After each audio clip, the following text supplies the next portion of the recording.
자본시장 전문가 입장에서 말씀드릴게요. 네, 이런 현상 때문에 집값이 마치 더 올라가는 것처럼 보일 거라고 말씀드렸어요. 예.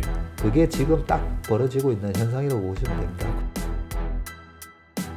이번 연말까지는 내년 6월까지를 때려버리면 물량이 꽤 많이 나올 겁니다. 제 생각할 때는 거의 한 5%에서 10% 정도 빠지는 효과가 나오지 않을까. 이 부분은 주식을 하시면서 굉장히 중요한 얘기입니다.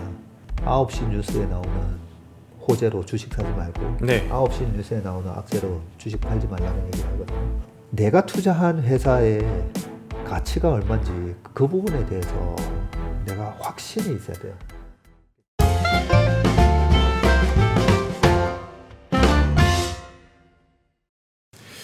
그리고 이 시청자분들이 박 전무님이 말씀해 주시는 부동산 얘기를 또 좋아하는 것 같더라고요. 부동산도 지금 연이 고점이지 않습니까? 서울 수도권은 집값이 여전히 굉장히 높은 수준인데요. 자본시장 전문가이신 박 전무님이 보실 때 이 서울 수도권 집값 내지는 한국의 부동산 시세 어떻게 될 것 같습니까? 큰 그 틀에서는 또 똑같은 이제 자산이니까요. 예. 감이 좀 있으실 것 같습니다. 부동산 얘기할 때마다 좀 부끄럽습니다. 제가 부동산 전문가 아닌데 예. 그 자본시장 전문가 입장에서 말씀드릴게요. 네. 그 지난번에 우리 매부리 TV가 이제 매경 부동산 TV다 보니까 예. 지난번에도 이제 부동산 얘기 살짝 말씀드리면서 네. 시장은 바이어스 마켓일 때가 있고 셀러스 마켓일 때가 있잖아요. 그죠? 네.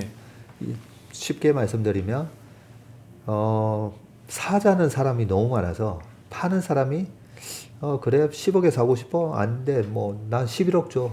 11억 이 호가를 올릴 수 있나? 그게 이제 셀러스 마켓이잖아요. 반대로 팔려는 사람이 많아가지고 살려는 사람이 이거 주식시장 폭락장에도 마찬가지고 그죠? 예전에 2012년 13년도에 하우스푸어 때도 보면 집값이 계속 빠지는데 막 사는 사람이 없어서 바이어스 마켓이었죠. 한 8억에 집값이 나오면 7억 5천에 걸어놓고 7억 5천에 팔라면 팔고 네. 마시든지 그게 이제 바이어스 마켓이잖아요. 근데 지금은 어떤 시장이죠? 지금 완벽하게 이제 셀러스 마켓이죠. 네. 네. 왜냐하면 수급이 지금 안 맞잖아요. 네. 예. 수도권에 주택 공급이 제대로 안 되다 보니까 분명히 셀러스 마켓이거든요. 그래서 제가 지난번에 셀러스 마켓이면 정부에서 세금을 올려버리잖아요. 재산세랑 보유세 올리면 파는 사람 입장에서 살려는 사람한테 내가 작년에 재산세, 보유세, 종부세 요만큼 냈거든. 그러니까 이거 보전해줘. 그래서 실제 시세가 10억인데 내가 세금을 5천 냈으니까 10억 5천 세금 내. 네. 네, 이런 현상 때문에 집값이 마치 더 올라가는 것처럼 보일 거라고 말씀드렸어요. 예. 그게 지금 딱 벌어지고 있는 현상이라고 보시면 됩니다. 그렇군요. 종부세, 재산세가 올라가면서 그 부분이 최근에 강남의 고가 아파트들이 갑자기 또 점프업했죠. 네. 그 세금만큼 덧붙여서 파는 거예요. 그러면 여기서 이제 항상 저는 늘 보면 우리가 비판만 할 게 아니라 대안을 내는 거잖아요. 여기서 다주택자들에 대한 일반 과세를 해버리잖아요.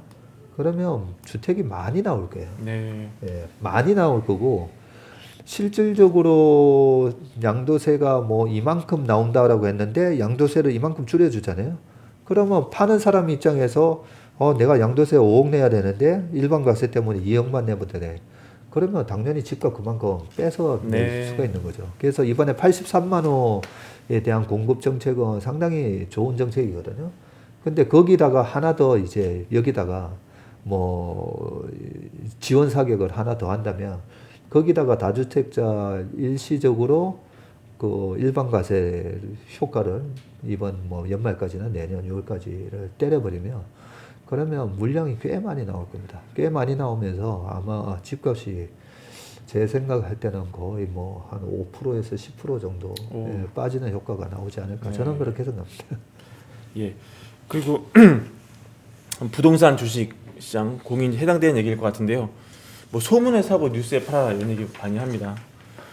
그러면 이제 어떤 소문이 들면은 나오면 뭐 부동산이든 주식이든 본격적으로 팔 생각을 이제 해야 될까요?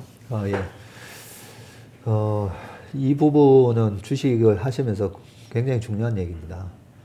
저 같은 경우에도 저희 직원들한테 9시 뉴스에 나오는 호재로 주식 사지 말고 네. 9시 뉴스에 나오는 악재로 주식 팔지 말라는 얘기를 하거든요.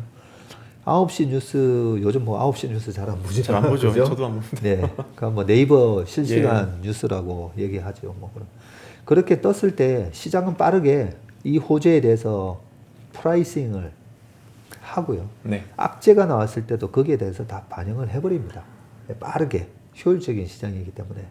그러면 과거에 갤럭시 노트 7에 대한 이제 리콜 사태가 네. 있고 했을 때 삼성전자에서 대규모 손실 처리를 한 방에 해버리죠. 그리고 가까운 최근에는 현대차, 기아차에서 또 리콜에 대한 비용을 한 방에 때려버렸잖아요. 그때 그게 바닥이었어요. 예, 그러고 나서 얼마나 주가가 많이 올라왔어요. 그래서 어떤 뉴스가 나왔을 때 두 가지를 보셔야 되는데, 하나는 이 뉴스가 소문이 미리 나면서 주가에 선반영을 했는지를 봐야 되고요. 근데 현대기아차 리콜에 대한 충당금, 지난번 갤럭시 노트 7에 대한 충당금을 이렇게 한 방에 많이 때려? 이런 거는 우리가 예측을 못했던 부분이라서 주가가 마이너스 7%, 마이너스 5%한 번에 반영을 해버리거든요. 근데 거기다가 더 주식을 이제 팔아버리면 이미 반영을 다 한 거기 때문에 더 이상 주가가 안 빠지고 오히려 올라오는 경우가 많았기 때문에, 그래서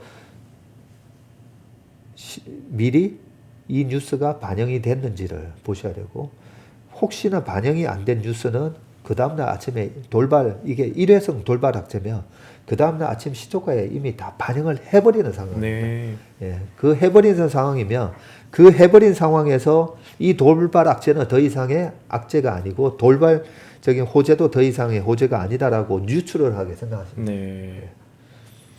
알겠습니다. 파는 얘기 했으니까 다시 사는 얘기 해보겠습니다. 이것도 부동산 주식 공유에 해당되는 것 같은데요. 이게 막 시장이 막 끓고 있습니다. 이러면 막 더 사고 싶죠, 사람 심리가. 근데 막 너무 냉각이 되고 있습니다. 이러면 손절매를 하고 싶은 게 사람의 심리인 것 같습니다. 근데 이제 장기적으로 보면은 증시나 부동산은 장기 상승을 계속 해왔는데요. 이 하락장에서 이 어떤 마음을 먹어야 이게 과감하게 살 수가 있나요? 마인드 컨트롤도 중요하기는 하지만 네. 제일 중요한 거는 이 내가 투자하는 주식이 이게 어느 정도의 가치가 있는 주식인지 그 내재 가치 분석이 안 되기 때문에 그게 참 어려운 것 같아요. 네. 그래서 제가 지난번에도 그 카카오 같은 걸 말씀드리면서 워낙 우리나라 투자관 분들이 이제 카카오를 많이 들고 계시기 때문에 말씀을 드렸었잖아요. 네이버가 50조인데 카카오가 30조였고 네. 그죠? 그러면 카카오의 매출하고 이익 규모를 네이버의 과거 5년치 매출하고 이익 규모를 보면 카카오가 네이버의 3, 4년 전의 모습이네. 그러면 3, 4년 전에 그 매출하고 이익이 카카오가 지금처럼 계속 장사를 잘하면서 지금의 네이버의 매출하고 이익을 내면 그러면 네이버가 한 54조 했었으니까요. 지금은 이제 훨씬 많이 올라 있는데 그런 식으로 보면서 카카오를 투자를 하시면 됩니다라는 말씀을 드렸었거든요. 그래서 내가 투자한 회사의 가치가 얼마인지 그 부분에 대해서 내가 확신이 있어야 돼요. 그것부터 연습을 하셔야 돼요. 그렇지 않고 계속 오늘은 무슨 지식이 오르지? 오늘은 어떤 테마가 움직이지? 그걸로는 절대 실력이 되지는 않습니다. 주식 시장에 있어서의 장기적으로 평생 하실 거잖아요. 그죠? 네. 평생 하시려면 내가 투자하는 빌딩의 가치를 주변에 계속 비교 분석해 보면서 빌딩이나 상가든 하잖아요. 그죠? 집값도 마찬가지고. 네. 그런 것처럼 내가 투자하는 주식의 실질적인 그 내재 가치가 얼마인지 그걸 갖다가 꾸준히 연습을 하셔야 되는데 그 연습을 하시는 거에 있어서 제일 중요한 게 시가총액을 보시는 버릇을 기르셔야 돼요. 시총을요? 예, 시총을. 네. 주가의 가격을 얘기하는 게 아니라 항상 시총을 보는 버릇을 길러야 됩니다. 그래서 저희 회사에 인턴 직원들도 많이 와 있고 한데 항상 주식 분석에 뭐 네이버 옆에다가 시총을 적게 돼 있어요. 삼성전자 옆에 시총, 하이닉스 옆에 시총. 그래서 시총을 계속 보면서 이 시총이 아까도 제가 네이버와 카카오 말씀드렸잖아요.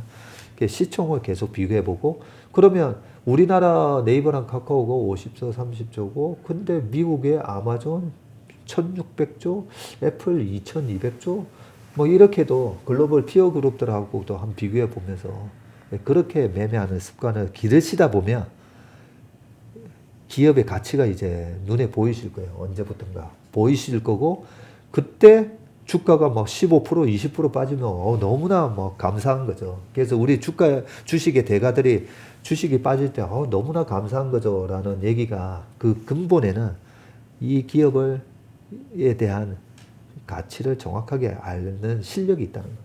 네. 그래서 그 실력을 갖춰야 된다. 길러야 된다. 네. 알겠습니다.